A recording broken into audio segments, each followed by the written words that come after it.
Hi, I'm Rachel Kramer Bussell, editor-in-chief of Residence 11, residence11.com. We're a website and community that celebrates sensuality, romance, intimacy, and loving in a new age of human connection. This is our monthly author series. It's the start of it, and we'll be interviewing authors and highlighting their work. Today, I'm talking to Thien-Kim Lam, who writes stories about Vietnamese characters who smash stereotypes and find their happy endings. Her romance novels include happy endings and full exposure. A recovering type Asian, she guzzles Vietnamese iced coffee, makes art, and bakes her feelings to stay sane. Thien-Kim is also the founder of Bawdy Bookworms, a subscription box that pairs sexy romances with erotic toys. And she's been featured on NPR, BBC America, and NBC. And you can find out more at thienkimlam.com. That's ThienKimlam.com. So before we talk about your writing career and Bawdy Bookworms, I want to go back a little and ask you, what did you learn growing up about sex and sex toys, if anything? And that could be at home, at school, from peers, or pop culture, or really anywhere. Okay, I'm going to date myself. Everything I learned about sex and toys, I learned on my own. I felt like I was cobbling an education. So I grew up in the South, Southern Louisiana, to immigrant parents, and we didn't talk about sex or, I mean, not even toys. And I actually learned about, like periods and all that stuff when the nurse pulled all the girls out of class.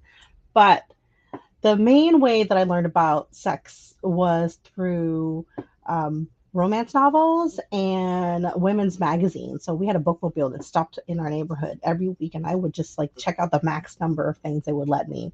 And I was searching for all those books with sex in them. Like, there's got to be like information about sex in romance books, right? And then, of course, all like the Cosmo and Glamour, like how to please your man kind of thing. So not necessarily the best education, and we didn't have the resources that we do now with the internet and actually like really good books able to check out of the library. So that's where my sex education started, and thankfully it's come a long way and have better resources.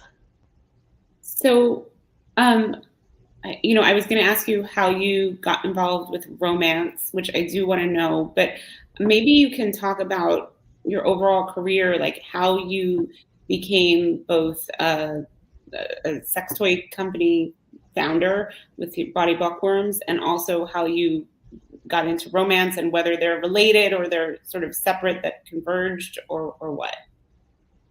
Yes, so like I said, I started reading romance at a very young age, like probably like 10 or 11. And at first I started just to learn to read all I could about sex, which wasn't very much, or not even like any very much about women's pleasure. I think that was really what I was searching for at the time. But then I fell in love with the story. Being a teenager is hard, right? And I had all this drama in my life, and I wanted to read stories where these strong women. I read a lot of Scottish historical romances, so like super feisty women, lots of banter, arguing with their hero, and I just imagine myself like that type of woman, right? Like standing up for what I wanted, asking for what I wanted, when in reality I was very shy back then. So that's how I fell in love with romance. And I read a lot of romance up through college. And I kind of took a break because I got tired of, as I was exploring my identity more as a Vietnamese American, and I just didn't feel seen in the books I was reading. So I kind of stopped reading romance, and I was reading a lot of things for school. I was a theater major. My professor was able to send me scripts written by Asian American playwrights. So I was really like searching for a story that I felt like represented me, which, it took I think it took a long time and that's why I write what I do now. I feel like I'm jumping ahead a little bit, but anyway, so what I got back into romance after I became a mother, and I just needed something that wasn't depressing, and literary fiction is so depressing sometimes. And I got back into romance, and I realized, holy smokes, like look, it's changed a lot. Ebooks were big, and gosh, I feel so old, Rachel. Ebooks were just starting to like gain ground, and suddenly all these people who had were not able to have their books traditionally published before was putting out independently publishing their stories, and there was so much more diversity in the romance landscape than there was when I quit reading all those years ago. So that got me back into romance, and I was just so happy to read stories, featuring more inclusive heroines. I think back then, like I wasn't. I don't think queer romance was quite as easy to find for me as it is now. So basically like reading about people of color, and maybe there weren't that many Asian main characters of color in romance, but it didn't matter because like I felt like there was some hope. There's something different. So I'm married to a black man, so just to be able to see any kind of representation that wasn't a white white main characters, it got me so excited. But then I realized like I also wanted the spicier romances, and I sought that out. And on all that between time, I had become a sex educator of sorts when I was trying to save up for our wedding, and I ended up getting into an MLM selling sex toys, and that's where my sex education really expanded. So I had all this background and knowledge, and people had started coming and asking me questions. I think 50 Shades was like at peak then, and people would come up to me and they say, well, like what are these things they're using in this book, because they knew my background as a selling sex toys and a sex educator. And that's eventually, after talking to so many people and recommending so many romances with lots of good steam, the light bulb went off, and I said, why don't I create Bawdy Bookworms, where I find those books and then I pair them with various sex toys so people can really explore their fantasies. They're reading them on the page, and then hopefully that'll give them some motivation or confidence to explore that in their own home. So that was a really long response to your question, Rachel. No, it's great. And I mean, I think you're right that discovering romance is a lot easier. I mean, first of all, we have the internet, and I mean, you don't have to tell me how old you are. I'm 47, so yes, I grew up before the internet. I had to go to bookstores, and it was at the mall. It wasn't an independent bookstore that had a huge variety. It was like all the bookstores pretty much had the same, like Mm-hmm. Danielle Steele and Judith Krantz, and that's who I grew up reading because that was what was available. Now, I think from what I know now, there were other there. I don't know when like Beverly Jenkins started writing. I wasn't seeing that at my suburban mall, but maybe I also wasn't seeking it out. But I think it's interesting the trajectory of people's history with romance. And I'm curious. I'm going to talk about Bawdy more later, but I just kind of wanted to get a sense of your overall career arc. So you had read romance and then you stopped and then you went back to reading it. When did you decide, okay, I want to write my own romance? Did you always have that as an inkling from early on, or did that come later? I think it came later, as I was reading more of these romances. Yes, they were more inclusive, but I wasn't seeing myself. I didn't see any, Vietnamese American characters, or not even a lot of Asian characters in contemporary romance. I did know about Jeannie Lin, who writes historical. I didn't know about her till much later, and I just wanted to see people like me falling in love. But I also know that, with the history of my parents and the Vietnam War, almost I would say like 90% of the literature out there that is about or written by Vietnamese Americans has something to do with trauma from the Vietnam War. And we're like 40 something years um, past, that time. And I think it's important that we also share other stories, right? Yes, this is a very important part of my culture's history, in the US, but there's my generation, right? I'm depending how you count, I'm second generation. I have children. So they're not going to be affected by the same things. Like their stories are so much different. Like my story is so much different from my parents, right? I was born and raised in Louisiana. Um, and I feel, I'm American. Like I was raised as an American. with a Vietnamese background, and I wanted to represent that in my books. And that's what I thought. You know, like I feel like every romance writer is like, well, romance is fun. Like I can write one. It can't be that hard.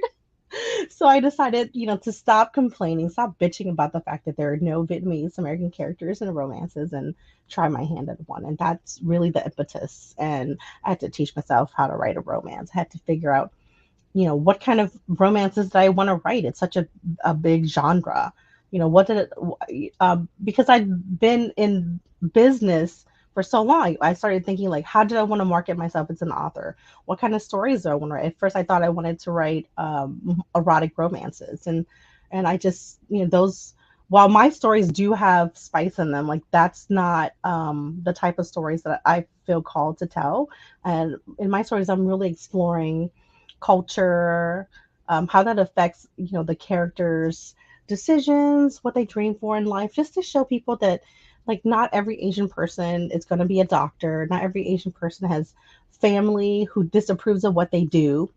It's a diaspora, and I really wanted to showcase the diaspora that hasn't been represented in literature in general. Can you tell us a little bit more about each of the two books that you have out now, Happy Endings and Full Exposure, and also talk about, I know that they're interconnected and you're working on another one. Can you talk about your decision to write in that way with these friend groups who are connected versus, let's say, standalone one-off ones, and what that's been like for you? Like, were you plotting the second one while, in your head while writing the first one? Sure.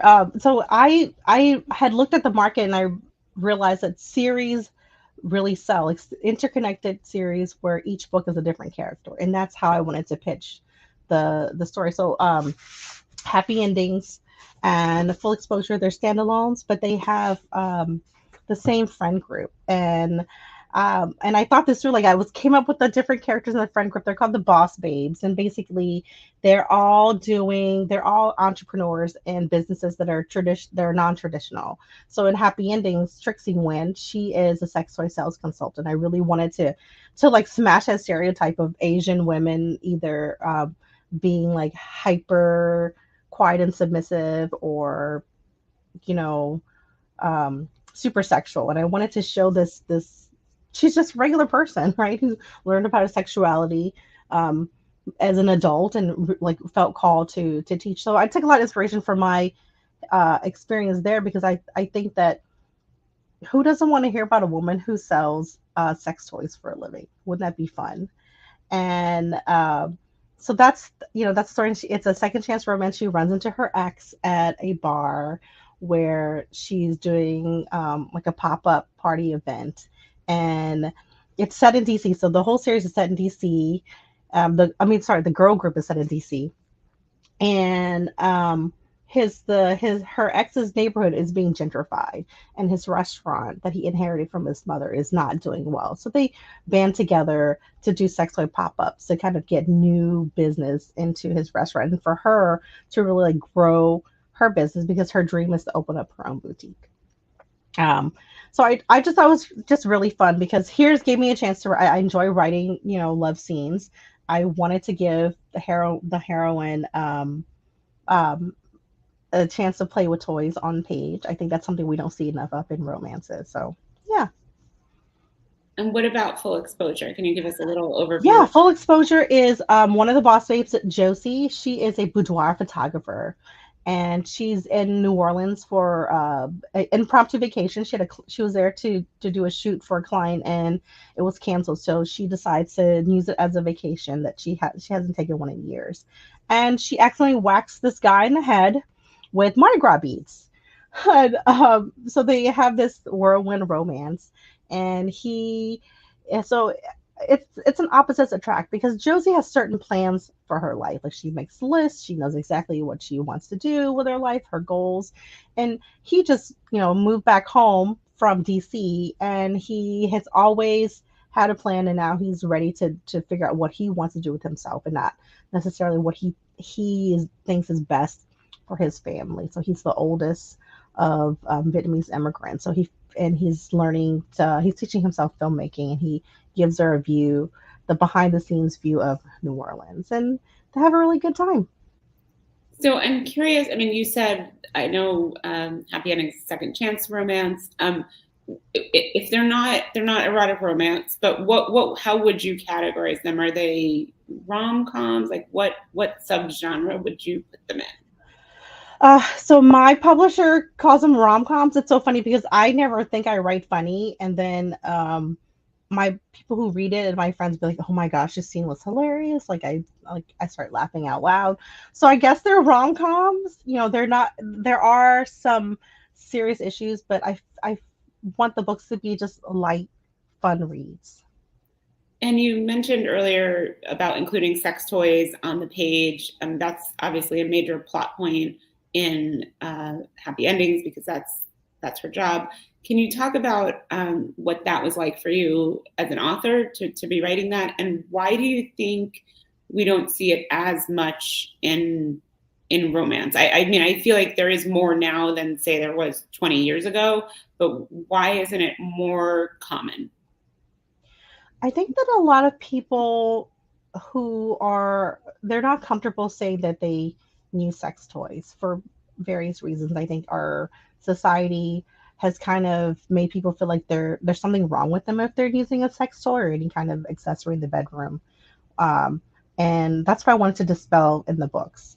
As an author writing happy endings, I had a really fun time. You know, you're familiar with the industry. There's certain products we see over and over again, but I didn't want to use any brand names, so I really had a lot of fun, like making up names for the different toys. So, like in Happy Endings, the familiar like rabbit vibrator we all know from Sex and the City and whatnot. You know, I called it Jack of all trades, and just different flavors and modeling some of the toys they use or the toys that she sells after real toys. That part was really fun. What kind of reactions have you gotten from readers? Like, do they appreciate the toys and the sex scenes? Have you had any, I guess, the opposite? Like, has anyone said, oh, it's too far? I think there's one review on one of the book sites that said that there was too much sex and sex toys in the book, which obviously there was a miscommunication somewhere when they read the book blurb and read the book. But I actually had someone say that they were so excited that I included a masturbation scene for Trixie in Happy Endings. It's actually the first love scene, and in after she runs into her ex, and she is still attracted to him, but she knows that she doesn't need to get back together with him. So, what would any average, horny woman do? Pull out a vibrator and take care of business, but in a much more fun way. It wasn't business. So you mentioned this, but I want to kind of talk about it a little bit more. You know, your bio says that you write stories about Vietnamese characters who smash stereotypes and find their happy endings. And you talked about some of those stereotypes. I wanted to know if you have anything else to say about why it's so important to you to have your characters defy these stereotypes and why that's important to romance more generally. So in just the general scheme of things, like people have certain expectations of what Asian people do. Like any stereotype, it's all a generalization. Like they expect us to have certain careers or a certain type of lives. And I remember when I was actively, doing home parties and selling sex toys, and I would show up, in my like slacks and a nice blouse. I didn't have any pearls, but they were expecting somebody not Asian, maybe wearing leather, carrying a whip. And those are the kind of images like the media puts about Asian women. And by creating these, so there's two characters in the girl group that are Vietnamese American, and I just wanted to showcase them in a different light so that people can start to see, like, yes, there are really people like this who aren't pharmacists or nurses or doctors or whatever. Um, like nail technicians, or whatever the people assume that most Vietnamese Americans do. And then in full exposure, one thing I touch on a little bit is the, you know, Asian masculinity. right? I think it's only recently where in America people have started to appreciate how hot Asian guys are. When we were growing up, we had movies like 16 Candles that, emasculated Asian men and they were the butt of jokes. And now you're seeing like K-pop stars and Shang-Chi. I mean, like a Simu. I don't know if you've seen Kim's Convenience, but he plays a himbo. I'm like, how far have we gone from Asian nerds and now like Asian men get to play himbos in addition to like the smart one or and a superhero. So I think that the more that I can do my part to create those characters that are not your stereotypical Asian characters, then I feel like I'm helping change the perception of Asian Americans.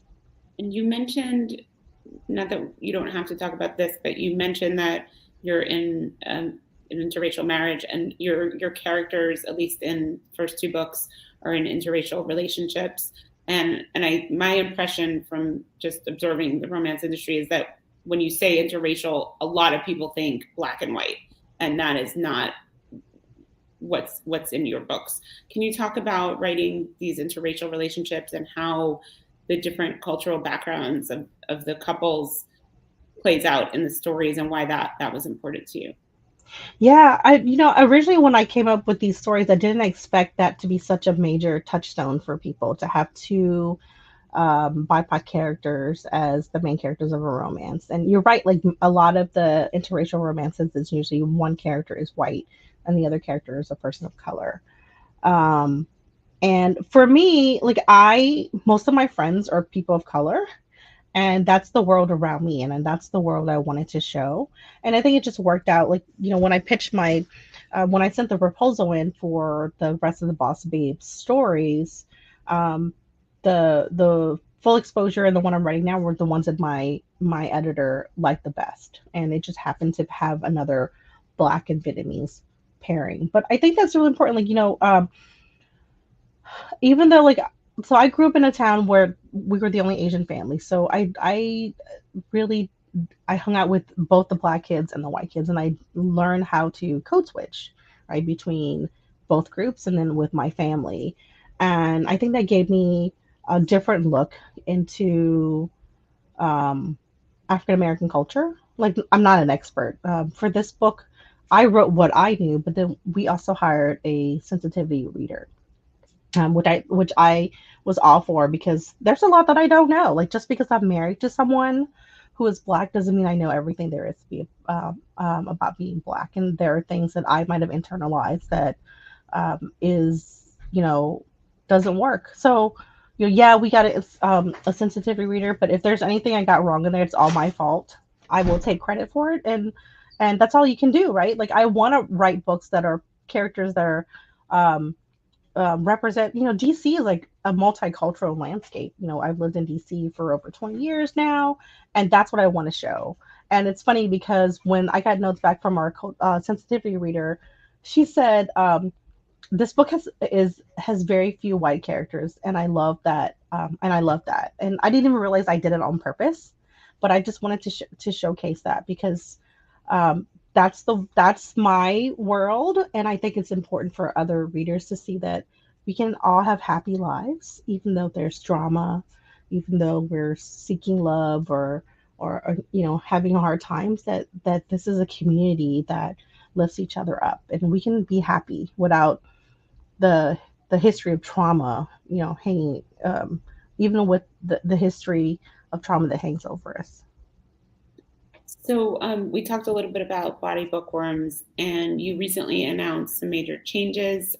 You celebrated your 69th Bawdy Bookworms box, and that has full exposure, and you are making some changes to how you're doing business. Can you talk about those changes? And then I know you're starting a book coaching service for BIPOC fiction writers. Can you talk about what led you to that, and what people working with you can expect?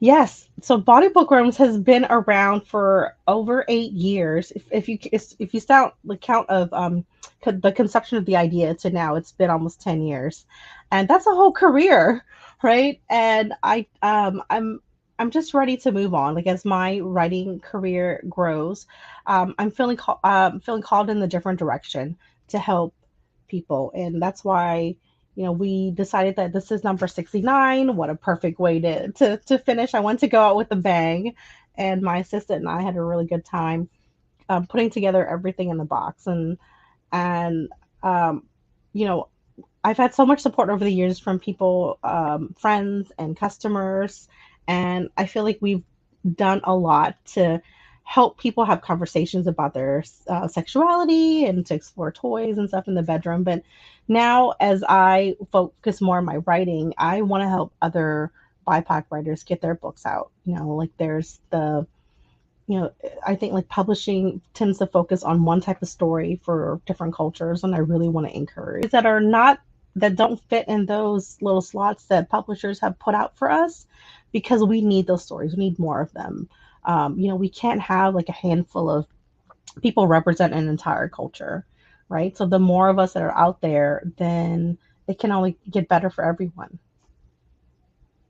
And without obviously, giving away all your secrets, but for someone who, like you, is a fan, or like, when you were reading, who's a fan of romance novels, has been a reader for a long time, especially writers of color who want to take that leap into writing romance, what advice do you have for them about either getting started or getting into the, finding an agent, or like kind of the business side of things, or just kind of getting into the writing? Because I feel like a lot of people have it in their head, oh, I want to write someday. But between having that idea and actually getting started, that there's a gap. Yeah, no, that is really hard. The writers that I've worked with, um, is just trying to figure out how to prioritize writing time, but also like there's a lot of internal work, right?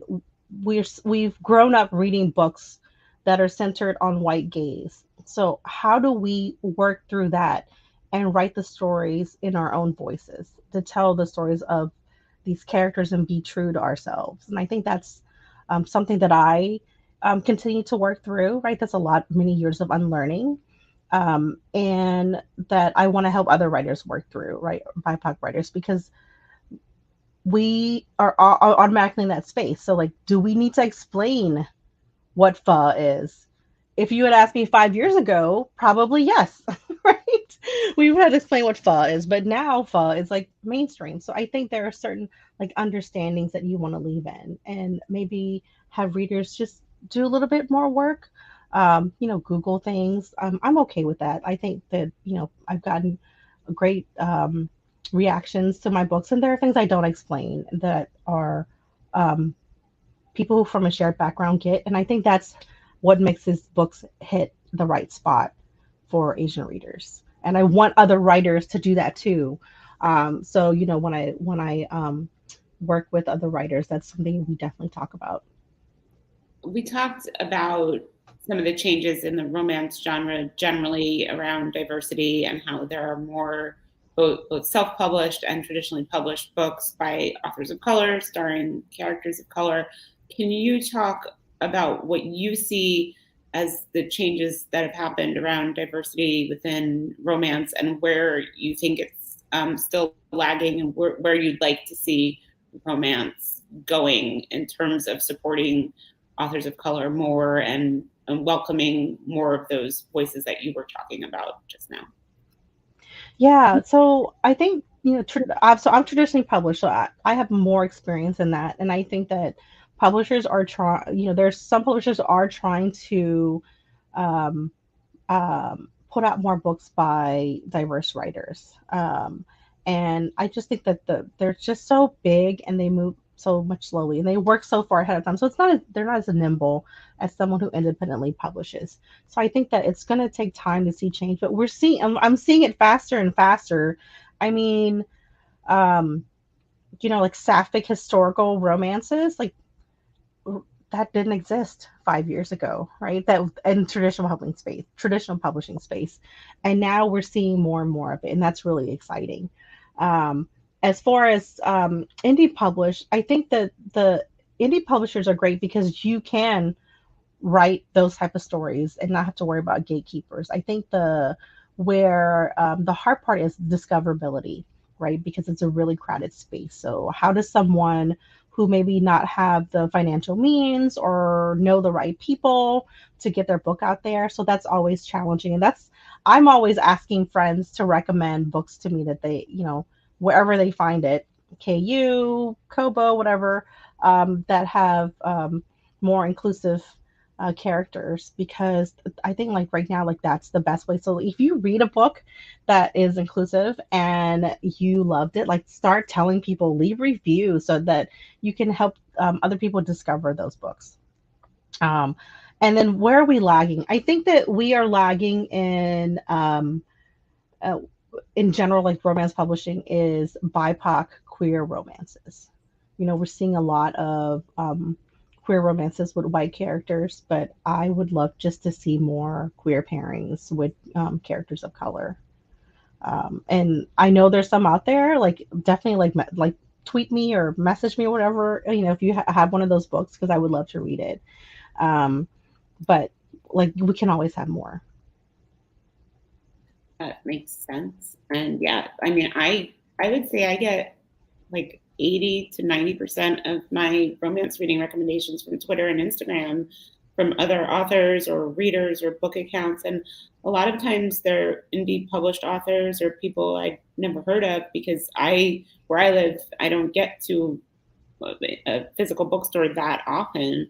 And when I do, a lot of them are just the same books. Like they're not as off the beaten path or ones I wouldn't have known about. And I was in some book clubs in 2020 and I found lots of amazing indie authors that I think the quality of the writing is as good as anything you'd read elsewhere. It's just, there's just so many people writing romance that it can be harder to find, even if you're looking for them. Right, right. And I know like Book Talk is really big right now, and I'm trying to fix my algorithm so I can get on BIPOC Book Talk. So I'm not getting the same like recommendations of people. So that's really important too, like curate those spaces and follow them and comment and engage with those people and those accounts who are sharing the type of recommendations that you want so that we can get the word out. And I mean, I think that bookstores, at least romance focused ones, are to some degree, I mean, I don't know everything about it, but are doing a better job of sharing some of those titles. Because, like, for instance, I was just at Love Sweet Arrow buying a book on their site, and I was sort of browsing around, and I was like, oh, I've never heard of this author, Tania Montfort, but her book's called The Last Minute First Lady. And I was like, okay, you know what? I'm going to pretend like I'm in a bookstore and just I can impulse buy in a bookstore, and I don't always do it online. But I was like, I don't know what the last minute first lady means. I didn't even read the description. I was like, that sounds interesting. I'm just going to order. So you mentioned that you're working on more of the Boss Babes books. Can you tell us about what to expect from those and when they'll be out and anything else you're working on? Sure. So the third Boss Babe book is out. We don't have a title yet, but it's with Zoe. Zoe Judden, and it's friends to lovers, so her best friend from college. And it's based off my theater background. So Zoe is a plus size lingerie designer, but she studied costume design in college. And her best friend is a director, and he is putting on the first ever all Asian production of Vietnamese Cinderella. So it's like a rock inspired, kind of like Six. And so they're working together to get this going in DC. But, like he's never told her he's been into her and she hasn't seen him in that way. So I read Friends to Lovers, but because I enjoy writing love scenes. So this has been a little more challenging for me to just slow things down a little bit. And it's been fun. And when will that be out? Next year? Or It's out next year. So we don't have a date yet, but we're looking at summer 2024. Awesome. Now, where is the best way for people to find you and get that last Bawdy Bookworms box and find out more about your coaching? Yeah, so to learn more about my books and my coaching, you can go to my website. That's thienkimlam.com, no spaces. And then you can get the last Bawdy Bookworms box at bawdybookworms.com. Though by the time this airs, we might be sold out of the 69th box. So are there other ones available? Yes, there's plenty of other boxes available. So we have a lot of fun pairings and with a lot of great indie authors. So definitely check it out. Awesome. Thank you so much. Thank you.